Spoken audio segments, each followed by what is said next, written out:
এক লোক তার স্ত্রীকে নিয়ে নতুন একটা ভাড়া বাসায় উঠে থাকা আরম্ভ করলো।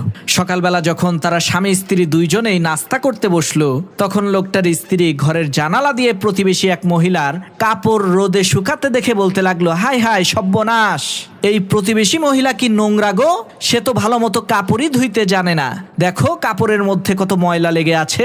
এইভাবে সেই প্রতিবেশী মহিলা যখনই তার কাপড় ধুয়ে রোদে শুকাতে দিত, তখনই ওই লোকটার স্ত্রী প্রতিবেশী মহিলাকে তুচ্ছ তাচ্ছিল্য করে বলতে থাকতো, কি অপরিষ্কার বোকা মহিলা, কাপড় ধুইতেই জানে না। এইভাবে চলে গেল 1 মাস। একদিন হঠাৎ করে সেই লোকটার স্ত্রী জানালা দিয়ে দেখতে পেল সেই প্রতিবেশী মহিলার কাপড়গুলো খুবই পরিষ্কার পরিচ্ছন্ন দেখা যাচ্ছে। তখন সেই লোকটার স্ত্রী লোকটাকে বলতে লাগলো, এতদিনে মনে হয় ওই প্রতিবেশী মহিলা কাপড় ধোয়া শিখে গেছে।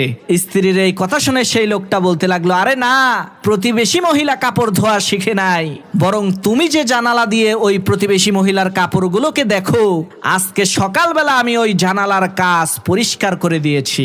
এই জানালার কাজগুলো অপরিষ্কার ছিল বলেই তুমি ওই প্রতিবেশী মহিলার পরিষ্কার পরিচ্ছন্ন কাপড়গুলোকে নোংরা মনে করে উপহাস করতে।